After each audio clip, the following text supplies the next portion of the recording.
लेकिन तो भी भीतर है। पत्ते लाख दबा दें तो भी जरा सा हटा और नदी प्रकट हो जाती है।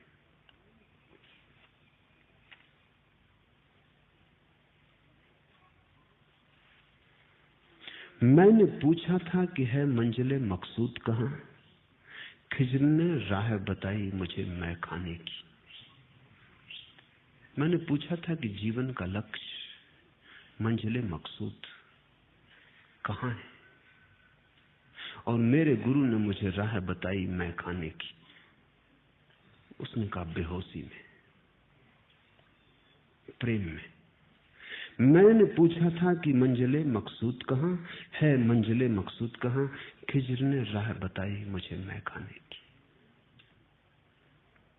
स्त्री के लिए वही राह है, मैं खाने की, बेहोशी की, खोने की, लीन हो जाने की, तल्लीन हो जाने की, अपने को इस तरह मिटा देने की कि भीतर कोई बचे ही ना। जिससे प्रेम किया है वही बच रहे। प्रेमी बचे, प्रेसी खो जाए। परमात्मा बचे, भक्त खो जाए। और तब अचानक भगवान भी खो जाता है। जब भक्त ही खो गया तो भगवान कहां रहेगा? भक्त की आंखों में ही भगवान है, भक्त के होने में ही भगवान है। जब भक्त ही खो गया तो भगवान कहां रह जाएगा? भक्त भी खो जाता है, भगवान भी खो जाता है, तब जो रह जाता है वही है।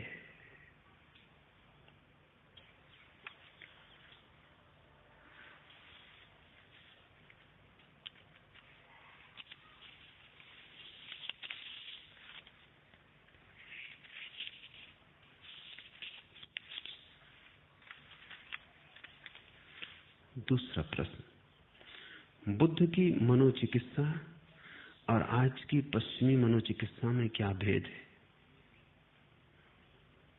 आज का मनोविज्ञान क्या कभी धर्म की खोज में पहुंच पाएगा? बड़ा भेद है और बुनियादी भेद है। पश्चिम का मनोविज्ञान, कहें आज का मनोविज्ञान, क्योंकि पश्चिम का जो है वो आज का है, इस सदी का है, आधुनिक है। आधुनिक मनोविज्ञान मन की दृष्टि से जो रुग्ण लोग हैं उनकी चिकित्सा करता है, जो सामान्य नहीं है, अस्वस्थ है, उनकी चिकित्सा करता है। बुद्ध का मनोविज्ञान उनकी चिकित्सा करता है जो सामान्य है और स्वस्थ है। कोई आदमी पागल हो गया, उसकी चिकित्सा करता है आधुनिक मनोविज्ञान। कोई आदमी जब तक पागल न हो जाए तब तक आधुनिक मनोविज्ञान से उसका कोई लेना देना नहीं। वो बीमार को ठीक करने का उपाय है।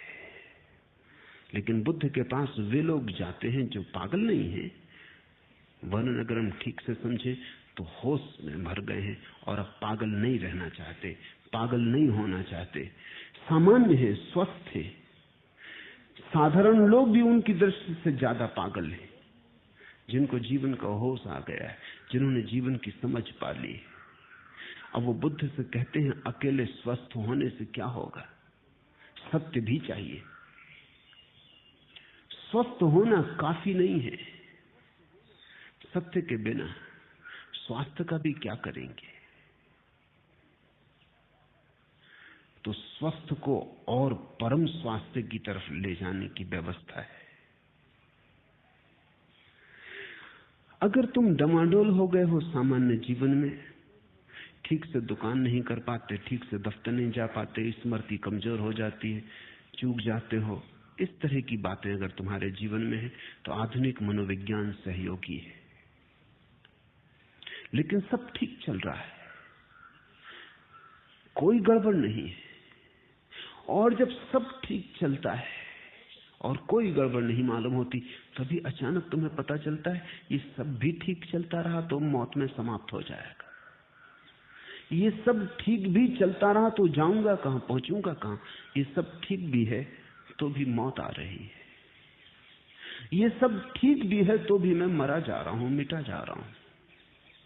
ये सब ठीक भी है तो भी व्यर्थ और आसार है। जिस दिन तुम्हें सब ठीक होते हुए भी आसार का बोध होता है, उस दिन तुम बुद्ध पुरुषों के पास जाते हो पूछने कि ऐसे सब ठीक है, धन है, पत्नी है, बच्चा है, मकान है, सब ठीक है, कहीं कोई अड़चन नहीं है, सुविधा से जी रहा हूं और सुविधा से ही मर भी जाऊंगा।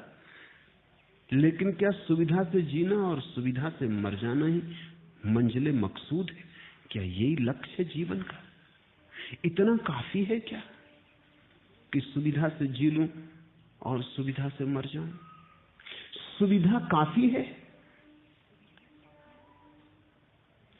तब बुद्ध के मनोविज्ञान की शुरुआत होती है, जिसको ये दिखाई पड़ने लगा सुविधा सार नहीं है, सामान्य हो जाना कुछ भी मूल्य नहीं रखता, स्वस्थ हो जाने में भी कुछ नहीं है जब तक सत्य ना मिल जाए। जीसस के जीवन में उल्लेख है कि वो एक गांव में आए और उन्होंने एक आदमी को शराब पिए रास्ते के किनारे नाली में पड़े गालियां बकते देखा, तो वो उसके पास आए, करुणा से उसे हिलाया और उठाया और कहा कि तू अपना जीवन इस शराब पी पी के क्यों बर्बाद कर रहा है, नाली में पड़ा है। उस आदमी ने आंखें खोली, जीसस को देख के उसे होश आया। उसने कहा कि मेरे प्रभु,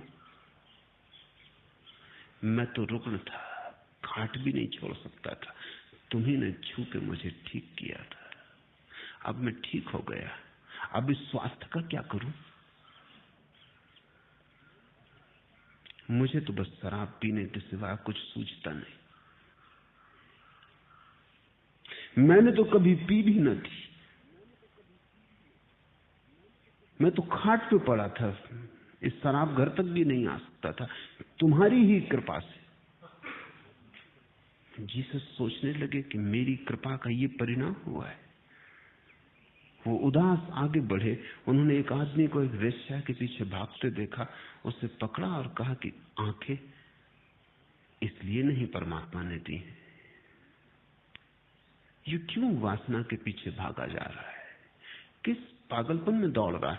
उस आदमी ने गौर से रुक के देखा, उसने कहा मेरे प्रभु, वो पैर पे गिर पड़ा, मैं तो अंधा था, तुमने ही छू के मेरी आंखें ठीक की थी, अब इन आंखों का मैं क्या करूं? मैं तो किसी वेश्या के पीछे न भागा था, मुझे तो रूप का पता ही न था, मैं तो जन्मांध था, तुम्हारी ही कृपा है कि तुमने आंखें दी, अब इन आंखों का क्या करूं? जीसस बहुत उदास हो गए और वो गांव के बाहर निकल आए और बड़े चिंतन में पड़ गए कि मेरी कृपा के ये परिणाम। उन्होंने एक आदमी को फांसी लगाते देखा, अपने को रस्सी बांध रहा था वृक्ष से, वो भागे गए और कहा कि मेरे भाई रुक, ये तू क्या कर रहा है? उसने कहा अब मत रोको, बहुत हो गया, मैं मर गया था, तुम्ही ने मुझे जिंदा किया था, अब जिंदगी का क्या करूं?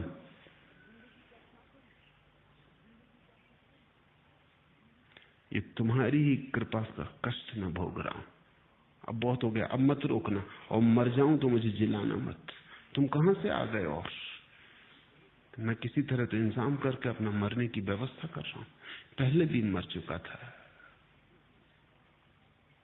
जिसको तुम स्वास्थ्य कहते हो उसका परिणाम क्या है? गमाओगे उसे कहीं जिंदगी के रास्ते पर, किसी नाली में पड़ोगे। जिसे तुम आंखों की ज्योति कहते हो उसका करोगे क्या? कहीं रूप में भरमाओगे। और जिसे तुम जीवन कहते हो उसका भी क्या उपयोग है सिवाय आत्महत्या के? कोई धीरे धीरे करता है, कोई जल्दी करता है, कोई एक ही छलांग में कर लेता है, कोई आत्महत्या करने में 70 साल लगाता है। इससे कोई फर्क नहीं पड़ता, इससे कुछ ये पता नहीं चलता कि तुम में और आत्महत्या करने वाले आदमी में कोई फर्क है। वो जरा हिम्मतवर रहा होगा, एक झटके में करना चाहता था, तुम कमजोर हो, धीरे धीरे करते हो, रोज रोज मरते हो। तुम कर क्या रहे हो यहां पृथ्वी पर सिवाय मरने के? बुद्ध का मनोविज्ञान वहां से शुरू होता है जहां तुम्हारे पास सब है और प्रतीति होती है कि कुछ भी नहीं। आज का मनोविज्ञान दीन और रुग्ण के लिए है, बुद्ध का मनोविज्ञान सम्राट और समर्थ के लिए है, जिसके पास सब है और अनुभव में आया कुछ भी नहीं है, हाथ खाली। ऐसे हाथ भरे हैं हीरे जवाहरातों से, मगर हीरे जवाहरात व्यर्थ है। जिसको भरी जिंदगी के बीच जिंदगी उजाड़ मालूम पड़ी, संपत्ति के बीच विपत्ति दिखाई पड़ी, स्वास्थ्य के बीच सिवाय रोगों के घर के और कुछ भी मालूम ना पड़ा, और जिंदगी केवल मौत की तरफ यात्रा मालूम पड़ी, वो बुद्ध के पास जाता है। बुद्ध का मनोविज्ञान परम जीवन का मनोविज्ञान, उस जीवन का जिसका फिर कोई अंत नहीं, शाश्वत का, सनातन का। एस धम्मो सनातनो। वो उस धर्म और नियम की बात करते हैं जिससे सनातन उपलब्ध हो जाए, शाश्वत उपलब्ध हो जाए। पश्चिम का मनोविज्ञान धीरे धीरे बुद्ध के मनोविज्ञान के करीब सरक रहा है, सरकना ही पड़ेगा। देखो, पश्चिम के चिकित्सा शास्त्र का नाम है मेडिकल साइंस। उसका मतलब होता है औषधि विज्ञान। पूरब ने, हमने जो औषधि विज्ञान बनाया उसको नाम दिया है आयुर्वेद। औषधि का नाम नहीं दिया, आयु का विज्ञान। और विज्ञान भी नहीं, वेद, विधायक। औषधि तो नकारात्मक है, बीमारी हो तो औषधि का उपयोग है, बीमारी ना भी हो तो भी आयुर्वेद का उपयोग है, क्योंकि वो केवल जीवन का विज्ञान है। वो सिर्फ बीमारी की फिक्र नहीं करता कि बीमारी हो तो औषधि देके मिटा दो, बीमारी ना भी हो तो जीवन को कैसे गुणनफल करो, जीवन को कैसे बढ़ाओ। पूर्व पश्चिम की दृष्टि में ये फर्क है। पश्चिम फिक्र करता है कांटा निकाल लेने की, पूर्व फिक्र करता है फूल को भी रख देने की। पश्चिम फिक्र करता है दुख निकाल लो, पूर्व फिक्र करता है आनंद को जन्माओ। दुख को निकाल लेना काफी नहीं है, दुख भी ना हो जीवन में तो भी जरूरी थोड़ी है कि आनंद हो। कितने लोग हैं जिनके जीवन में दुख नहीं, लेकिन इससे क्या आनंद होता है? बल्कि सच्चाई ये है कि जिनके जीवन में दुख नहीं है उनको ही पता चलता है कि जीवन बिल्कुल व्यर्थ है। जिनके जीवन में दुख है उनको तो अभी आशा लगी रहती है कि कुछ उपाय करेंगे, दुख मिटाएंगे, कल सब ठीक हो जाएगा। जिनके जीवन में दुख नहीं रहा वो एकदम चौंक के पूछते हैं अब क्या करें। दुख भी नहीं रहा, जिसको मिटाते वो भी नहीं रहा, मिटाने की दौड़ भी समाप्त हो गई, कोई कष्ट नहीं है लेकिन आनंद भी नहीं है। उनका जीवन बड़ी उदासी से, बड़ी ऊब से भर जाता है, जीवन राख राख हो जाता है, उसमें से सारी आशा और आनंद का अंगार बुझ जाता है। तुम चकित होगे देखकर कि भिखारी के कदमों में भी तुम्हें गति मालूम होती हो सकती, क्योंकि उसको कहीं पहुंचना है, कुछ दुख मिटाना है, कुछ तकलीफ ठीक करनी। सम्राट के पैर बिल्कुल ही बोझिल हो जाते, न कहीं पहुंचने को, न कुछ पाने को। जो पहुंचना था पहुंच चुके, जो पाना था पा लिया। अब एक इतना बड़ा प्रश्न बन के खड़ा हो जाता है। अब सिर्फ घसीटते हैं, अब सिर्फ मौत की राह देख रहे हैं कि कब आए, कब छुटकारा दिला दे। दुख का न हो जाना आनंद नहीं है, दुख का न हो जाना आनंद के होने के लिए जरूरी शर्त हो सकती है, आवश्यक हो सकता है, पर्याप्त नहीं है। तो पश्चिम का मनोविज्ञान भी धीरे धीरे सरक रहा है। फ्रायड ने जहां मनोविज्ञान को छोड़ा था उससे बहुत आगे जा चुका पश्चिम में भी मनोविज्ञान। नए मानवतावादी विचारक पैदा हुए, अब्राहम मैस्लो और दूसरे, जिन्होंने अब मनोविज्ञान को नई दिशाएं देनी शुरू की। वो दिशाएं ये हैं कि अब इस बात की हमें फिक्र नहीं है कि आदमी सिर्फ स्वस्थ हो, स्वस्थ से ज्यादा हो, आनंदित हो। इतना काफी नहीं कि बीमारी ना हो, इतने से क्या होगा, उत्सव हो। तुम चल सको, तुम्हारे पैर स्वस्थ हो, इतना काफी नहीं है, तुम नाच भी सको। चलना एक बात है। एक आदमी है, पैर ठीक नहीं, चल नहीं सकता, पक्षाघात है, लकवा लग गया है। लकवा मिटाना जरूरी है। लकवा मिट जाए तो चल सकेगा, लकवा मिट जाए तो नाच भी सकेगा, लेकिन लकवा मिट जाने से कोई नाचने नहीं लगता है। लकवा मिट जाना नाचने के लिए जरूरी शर्त है,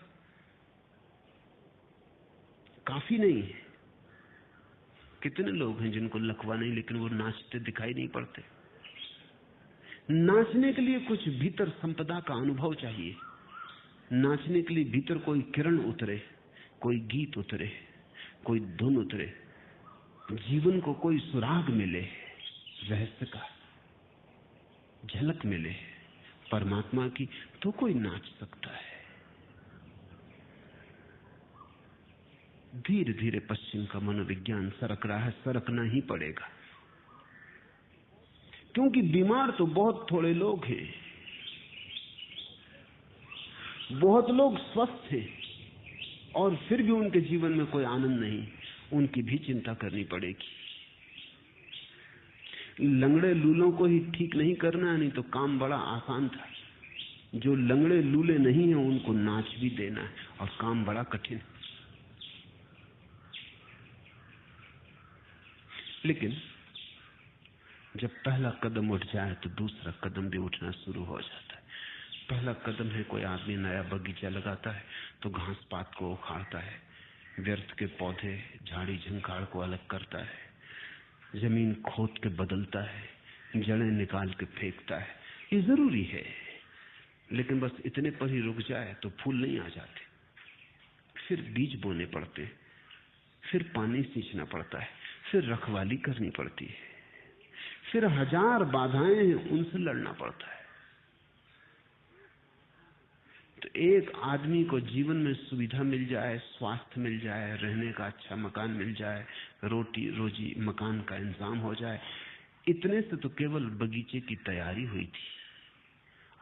अभी बीज नहीं बोए गए थे। इतने भर से जो राजी हो गया वो ना समझ, वो असार से राजी हो गया, उसने नकार को सब समझ लिया, वो औषधि से राजी हो गया। उतना काफी नहीं है। चिकित्सा शास्त्र का जिनका गहरा अनुभव है वो कहते हैं कि कई बार दो मरीज एक ही बीमारी के मरीज होते हैं, एक ही अवस्था के होते हैं, और एक पर दवा काम कर जाती है और दूसरे पे काम नहीं करती। तो इसका बड़ा चिंतन चलता है कि ऐसा क्यों होता है। खोजबीन से पाया गया कि जिस आदमी पर दवा काम कर जाती है वो आदमी जीना चाहता है, जीने की आकांक्षा है, जीवेशना है, औषधि काम कर जाती। वो जो दूसरा आदमी जिस पर औषधि काम नहीं करती, वही बीमारी है, वही अवस्था है, वो जीना नहीं चाहता, वो उदास हो गया, वो थक गया, उसने आशा छोड़ दी, फिर औषधि काम नहीं करती।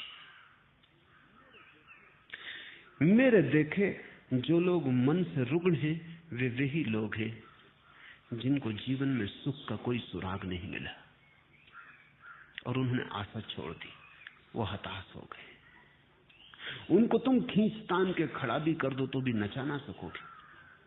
खींचतान के खड़ा किया जा सकता है, धक्का मुक्की दे के चलाया भी जा सकता है, बैसाखियां भी दी जा सकती हैं और किसी तरह उनमें गति लाई जा सकती है, लेकिन नाच बैसाखियों से नहीं आता और ना धक्का दे के कोई नाच ला सकता है।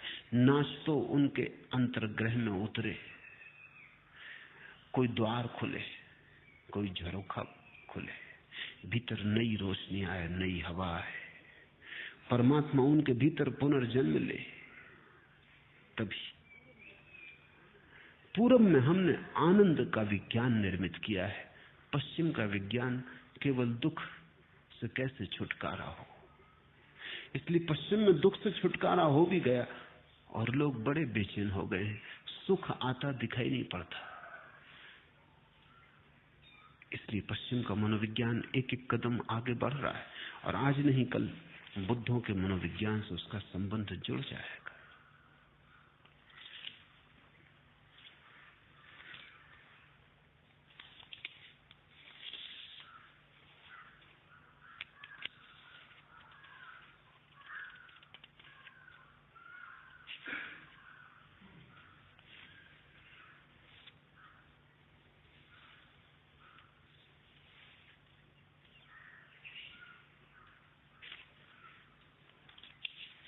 तीसरा प्रश्न, आप कहते हैं जियो अभी और यहीं, पर स्वयं को देखकर हमें अभी और यहीं जीने जैसा नहीं लगता। वर्तमान में जीने की बजाय भविष्य की कल्पना में जीना ज्यादा सुखद लगता है, तो क्या करें? तो जियो, वैसे ही जियो। अनुभव बताएगा कि जो सुखद लगता था वो सुखद था नहीं। प्रश्न से इतना ही पता चलता है कि प्रौढ़ नहीं हो, कच्चे हो,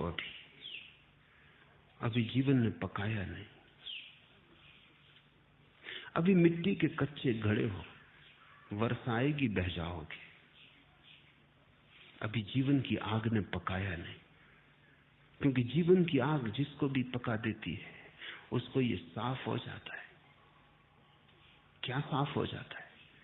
एक बात ही साफ हो जाती कि भविष्य में सुख देखने का अर्थ ही यही है कि वर्तमान में दुख है। इसलिए भविष्य के सपने सुखद मालूम होते हैं। थोड़ा सोचो, जो आदमी दिन भर भूखा रहा है वो रात सपने देखता है भोजन के, लेकिन जिसने भरपेट भोजन किया है वो भी कहीं रात सपने देखता है भोजन के। देखे तो पागल है। जो तुम्हें मिला है उसके तुम सपने नहीं देखते, जो तुम्हें नहीं मिला है उसके ही सपने देखते हो। वर्तमान तुम्हारा दुख से भरा है। इसको भुलाने को, अपने मन को समझाने को, रिझाने को, राहत के लिए, सांत्वना के लिए तुम अपनी आंखें भविष्य में टटोलते हो। कोई सपना, कल सब ठीक हो जाएगा। उस कल की आशा में, भरोसे में आज के दुख को झेल लेते हो। मंजिल की आशा में रास्ते का कष्ट कष्ट नहीं मालूम पड़ता, पहुंचने के ही करीब, हालांकि वो कभी आता नहीं। आज जिसको तुम आज कह रहे हो ये भी तो कल कल था। इस आज के लिए भी तुमने सपने देखे थे, वो पूरे नहीं हुए। ऐसा ही पिछले कल भी हुआ था और पिछले कल भी हुआ था, और यही आगे भी होगा। अगर तुम्हारा आज सुखपूर्ण नहीं है तो दुखपूर्ण आज से सुखपूर्ण कल कैसे निकलेगा? थोड़ा सोचो। आज कहीं आकाश से थोड़ी आया है, तुम्हारे भीतर से आया है। तुम्हारा आज अलग है, मेरा आज अलग है। कैलेंडर के धोखे में मत पड़ना। कैलेंडर पर तो तुम्हारा भी आज वही नाम रखता है, मेरा आज भी वही नाम रखता है, लेकिन यहां तुम जितने लोग बैठे हो इतने ही आज है। पूरी पृथ्वी पर जितने लोग हैं इतने आज है। और अगर तुम पशु पक्षियों और पौधों को भी गिनो तो उतनी ही संख्या है। कैलेंडर बिल्कुल झूठ है। उससे ऐसा लगता है एक ही दिन है सबका। रविवार तो सभी का रविवार, जरूरी नहीं।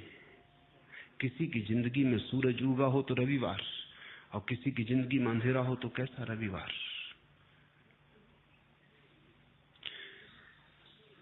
आज कहीं आकाश से नहीं उतरता है, समय कहीं बाहर से नहीं आता है, समय तुम्हारे भीतर से पैदा होता है। तुम ही आज को जीकर कल को पैदा करोगे। तुम्हारे ही गर्भ में निर्मित होता है कल। कल निर्मित हो रहा है आज।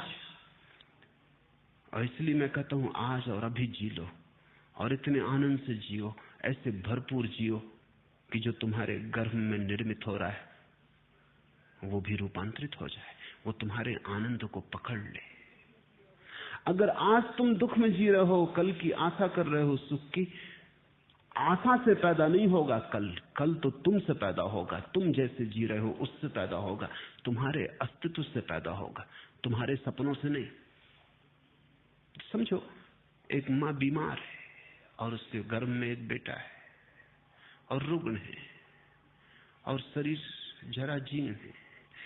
बेटा तो इस जराजीर्ण रुग्ण शरीर से पैदा हो। माँ चाहे सपने कितनी देखती हो कि बेटा बड़ा स्वस्थ होगा, महावीर जैसा स्वस्थ होगा, इस तो कुछ हल नहीं होने वाला। इस सपने से बेटा पैदा नहीं होने वाला। बेटा तो सच्चाई से पैदा होगा। तुम्हारा कल तुम्हारे सपने से पैदा नहीं होगा, तुम्हारे आज की असलियत से पैदा होगा, हकीकत से पैदा होगा। तुम आज क्या हो?